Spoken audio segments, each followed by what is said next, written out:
मंत्रिपदासाठी केंद्रातल्या सुरू आहे असं वाटतं आपल्याला? ते कशासाठी सुरू आहे मला माहित नाही, पण एकदा शरद पवार साहेब बोलले की ह्याच्यात काहीही तथ्य नाही, अफवा पसरवल्या जात आहेत.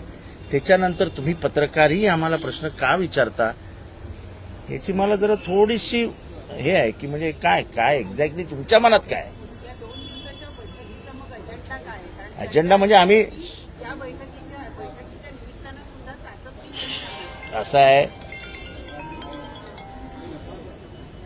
निवडणुका संपल्या, त्याच्यानंतर नागपूरला सेशन झालं, त्याच्यानंतर 1 तारखेपर्यंत सगळे, त्याच्यानंतर ते बीडचं प्रकरण सुरू झालं. आम्हाला साहेबांनाही त्यांच्या कार्यक्रमात ते व्यस्त होते.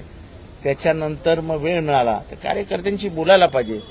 आणि ह्याच्या अफवा पसरवल्या जातात हे कार्यकर्त्यांचं मनोबल खच्चीकरण करण्यासाठी आणि एक अस्थिरता निर्माण करण्यासाठी पसरवल्या जातात. आणि कोण पसरवतं हे वेगळं सांगायला नको. एकीकडे बीजेपी आणि दुसऱ्याकडे बापाला आणि मुलीला सोडून या असे सांगणारे लोक आहेत.